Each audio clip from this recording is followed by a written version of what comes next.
It is Market Monday. Each and every Monday, I go over the biggest risers and fallers in average draft position in the best ball markets. I'll discuss whether I'm buying or selling these players at their new prices and why. The idea is to get you up to speed very quickly on what's actually happening out there in drafts and how to adjust. All right, let's get into it here with the three best ball fallers I want to talk about from the last 7 days. First one is Stefon Diggs, down 4.2 spots on DraftKings to 87 overall, down similarly on Underdog to 80th overall. Man, oh man, a lot going on here with Stefon Diggs. I'll point to just the two big things. First, the hashtag team sex stuff. So last week, some pics, some videos surface of Diggs on a boat with a bunch of girls partying. You know, there was a bag of some kind, some glutes were smacked, etc. Apparently, he's now dating some young woman named Cardi B. I know Stone Cold Zero about pop culture, but apparently Cardi B is famous. Anyways, this is all going on while the Patriots were conducting voluntary, I repeat, voluntary OTAs. I don't think this is a big deal. You know, I would not dock Stefon Diggs for the boat stuff, the Cardi B stuff, the bag.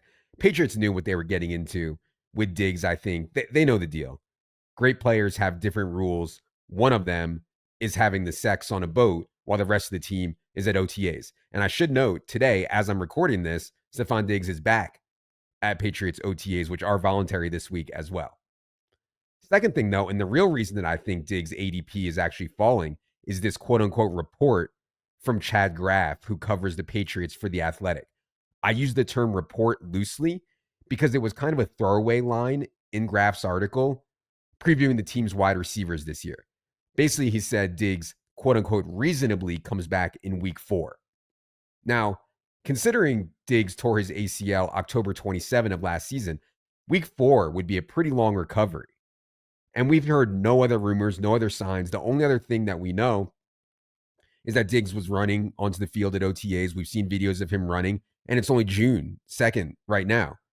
But so I don't think this is really a report. I just think it's Graff throwing a dart out there, throwing a date out there. We have no reports from Mike Reese or any other Patriots beat writer, nothing from Schefter or Rap Sheet about any issues with Diggs' recovery. So if you expected Diggs back in week 1 before this, which I kind of did, I mean, I kind of wanted to see it, but I kind of expected him back week 1. I really don't think you should change your assumption. And even if you think, you know, whatever, he's back in week 4, it's so easy to replace production in weeks 1 through 3 before bye weeks and injuries strike. So to make a long story short, I don't think anything has really changed with Diggs despite all the headlines over the last week.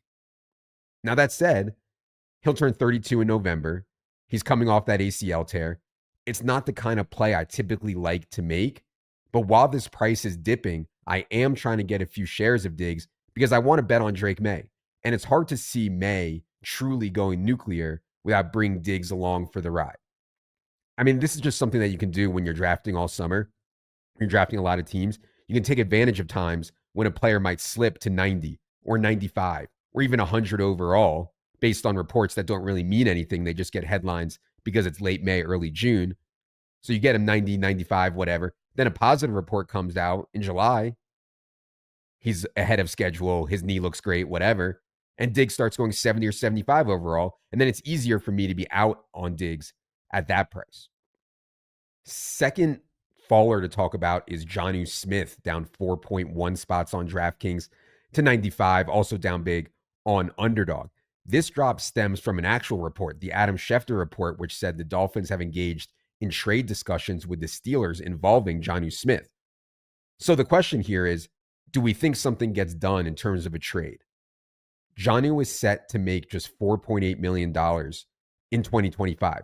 He wants a raise after he careered it last season, 88 catches, 884 yards, 8 touchdowns. Jonnu was PFF's number 5 tight end last year, behind only Kittle, McBride, Bowers, Mark Andrews. This is the whole issue why NFL contracts are so screwed up. If a guy like Jonnu underperforms, they cut him. If he overperforms, they can tell him to pound sand. But anyways, the Dolphins have so little at the wide receiver 3 spot, although I am intrigued by Malik Washington a little bit. You know, Tyreek Hill is 31 years old. The backup tight ends are pretty dusty with Pharaoh Brown Julian Hill, etc. I get not wanting to pay Jonnu, but it would also be a tough look to dump him. So my guess is it's only like a 10 to 20% chance that a Jonnu Smith trade gets done. And in that case, I'm not sure Jonnu should be slipping so hard in drafts.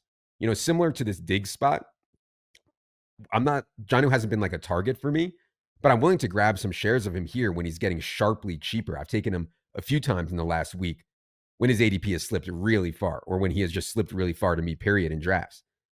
But it's also a reminder to me that I want to make Jalen Waddle a priority in the mid rounds right now. Lean toward betting against Tyreek Hill revival at age 31. The Jonnu stuff is at a minimum interesting. When Tua Tagovailoa was healthy in 2023 and 2022, Waddle averaged an absurdly good 2.52, 2.46 yards per route run.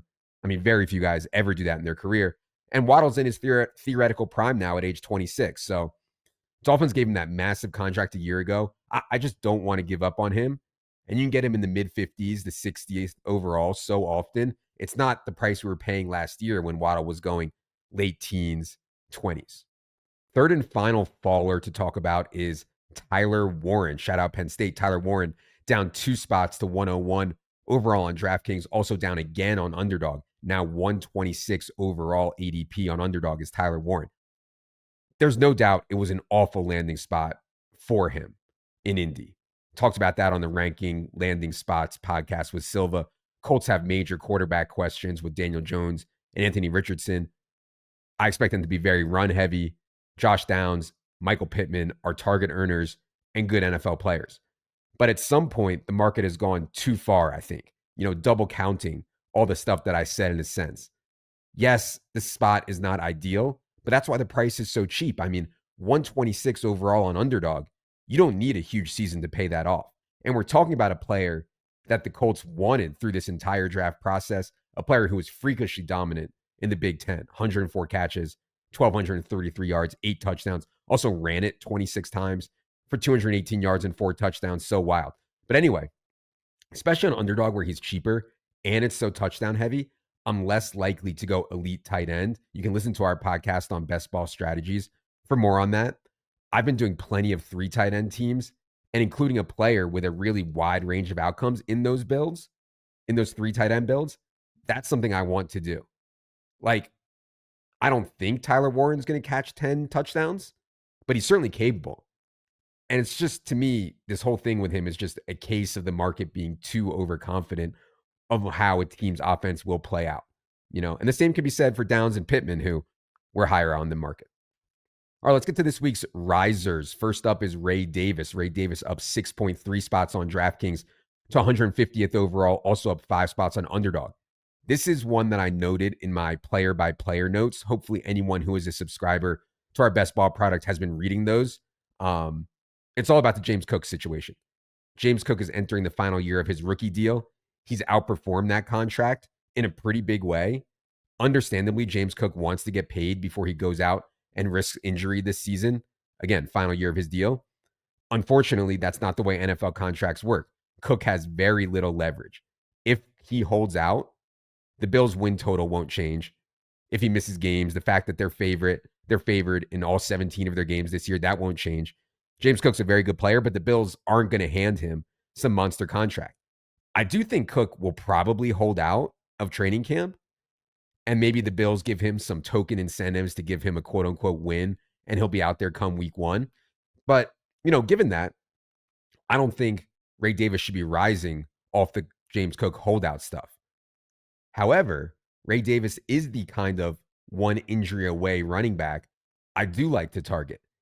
If Cook holds out, and perhaps that makes him a bit more injury prone, or anytime Ray Davis gets starts for whatever reason, Ray Davis is going to project really well. Now, in fairness, and to be clear, the one injury away play at running back did not work last year. It was just a total disaster. It was a wild year in terms of running back health, especially for the first 10 to 12 weeks of last season. I would bet against that happening again.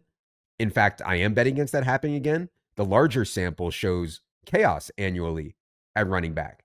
And since lesser talented players can step right in and produce in a big way at the position, it can set us up for monster teams that look like hero RB or 2 running backs in the first 7 rounds, and then a bunch of stabs later, like Jordan Mason, Tyler Algier, Rashad White, Trey Benson, Isaac Guerrero, Tank Bigsby, Ray Davis, Will Shipley, Jalen Wright, Corum or Jarquez, So especially on DraftKings, where I want to be more pass catcher centric, I like having a bunch of those one injury away running backs and try to just set up some monster teams if things break right in the running back chaos, which I hope we'll get, at least for my sake, this year.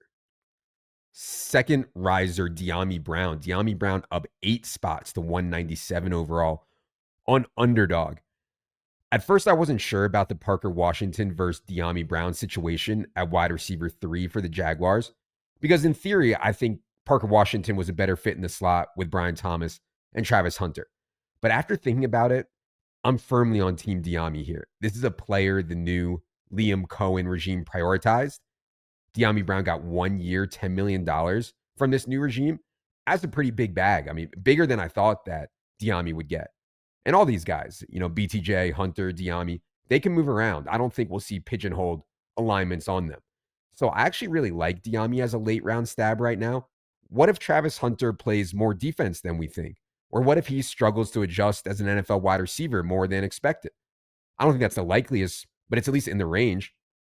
So in those outcomes, we could see a ton of snaps for Dyami Brown in an offense I want to bet on. And so these Trevor Lawrence backdoor stacks are some of my favorite right now. Obviously, love getting Trevor Lawrence on my Brian Thomas Jr. teams. But if I'm in a bind at quarterback, I can easily go T-Law, Brenton Strange, Dyami late. That's really cheap and I think has some decent upside. And they also play the Colts in week 17 in the Dome. Pretty good spot there in week 17 where all the money is. Third and final riser to talk about is Darnell Mooney, up 5.3 spots on DraftKings to 103 overall. Easy one here. I mean, Mooney has been one of the players we've been highest on versus market for the last month or so. Just straight up good player with a very secure role, has a favorable schedule. Falcons will play 11 of their 17 fantasy counting games in a dome this year. Plus, they get another one at Tampa, at San Francisco, 2 more good weather spots. Then you add in Michael Penix.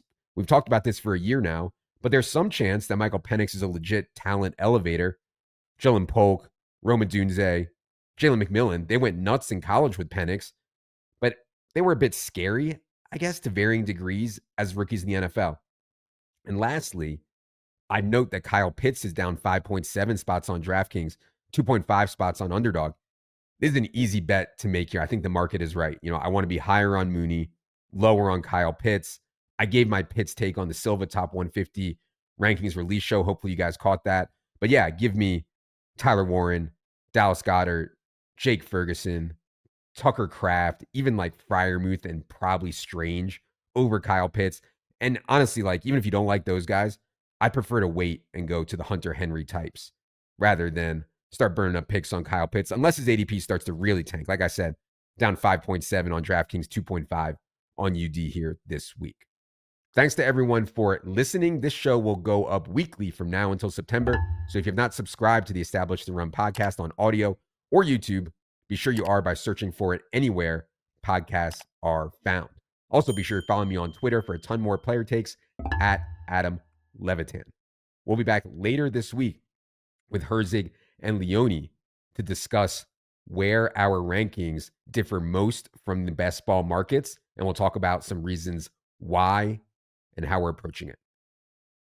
For producer Ryan, for the data side team helping me to track these ADP moves, I am Adam. Good luck, everybody.